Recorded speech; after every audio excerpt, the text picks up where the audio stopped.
सही को सही और गलत को गलत दिखाने वाला चैनल। 2 मई का दिन आखिरकार आ ही गया और मतगणना जो है पश्चिम बंगाल में, तमिलनाडु में, पुदुचेरी में, केरल में और आसाम में जारी है। और रुझानों के जरिए हम ये बता सकते हैं कि जो पश्चिम बंगाल का जो चुनाव था वो सबसे हॉट था, सबसे कठिन भरा था बीजेपी के लिए भी और ममता बनर्जी के लिए भी। लेकिन जो रुझान आ रहा है उससे ये साफ दिखाई देता है कि ममता बनर्जी ने खेला कर दिया है, बीजेपी के साथ खेला हो चुका है।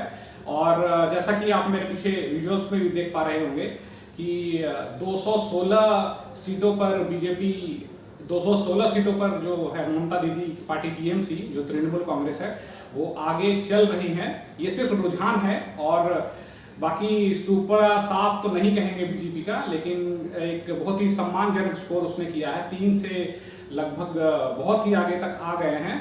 तो लेकिन सवाल ये है कि क्या जो हमारे जो प्रधानमंत्री थे और जो केंद्र सरकार है, जो उन्होंने जो जोखिम उठाया, जो कोरोना के बीच जो महामारी चल रही थी, महामारी के बीच भी वो लगभग हर दिन 3 रैलियां करते थे आकर पश्चिम बंगाल में, सिर्फ इसलिए ताकि पश्चिम बंगाल में अपनी सरकार बना सके। 200 सीट का जो नारा उन्होंने दिया था कि हमें जीतना ही जीतना 200 सीट, और हम जीत ही रहे हैं 200 सीट।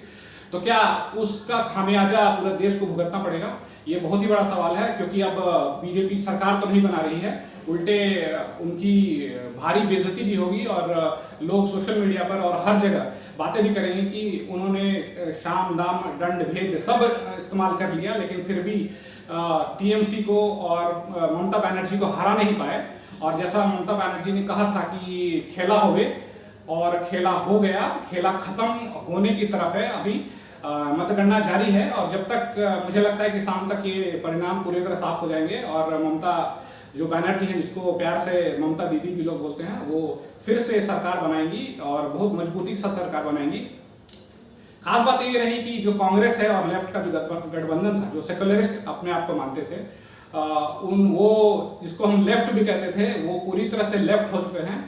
उनको लगभग जनता ने नकार दिया, या फिर कहे कि एक बहुत ही चालाकी भरा डिसीजन होगा जनता का, जो जिन्होंने, हो सकता है कि कांग्रेस के जो वोटर्स थे जिन्हें लगता था कि कांग्रेस तो वैसे भी जीतने नहीं वाली है, तो उन्होंने मजबूती के साथ टीएमसी को वोट किया। क्योंकि जो कांग्रेस के वोटर्स होते हैं और जो टीएमसी के वोटर्स होते हैं, अमूमन वो बीजेपी के साथ नहीं जाएंगे। तो यही हुआ होगा मे बी कि जो सारे जो वोटर्स थे टीएमसी के और कांग्रेस के, वो पूरी तरह ममता दीदी की तरफ गए हैं। और मुस्लिम वोटर्स तो खैर है ही उनके साथ। तो काउंटिंग जब शुरू होती है तो ममता दीदी बोलती हैं 30 के बाद शुरू करती है, 30, 31, 32, लेकिन बीजेपी को ये 0 से शुरू करना पड़ता है, क्योंकि 30% जो 30 और 70 का जो समीकरण है पश्चिम बंगाल में, 30 मुस्लिम जो परसेंटेज है, 30% मुस्लिम और 70% हिंदू।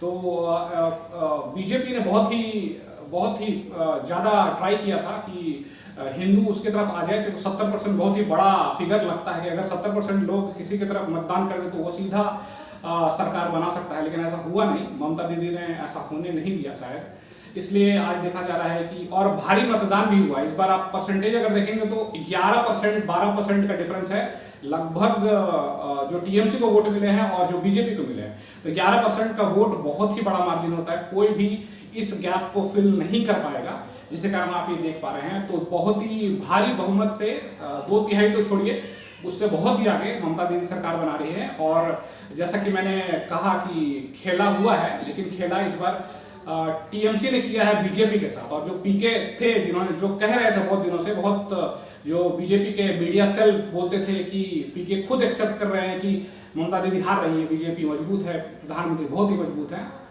तो शायद पीके सही बोलते थे कि मजबूत होंगे, लेकिन वो 100 का आंकड़ा नहीं पार करेंगे, और शायद ऐसा ही हो रहा है। 100 का आंकड़ा अभी छूने में बहुत देर है, शायद अगले 5 साल लग जाएंगे 100 का आंकड़ा छूने में बीजेपी को। तो अभी तक के लिए बस इतना ही, फिर मिलेंगे अगली बार। तब तक के लिए देखते रहिए देशवासी टीवी। शुक्रिया।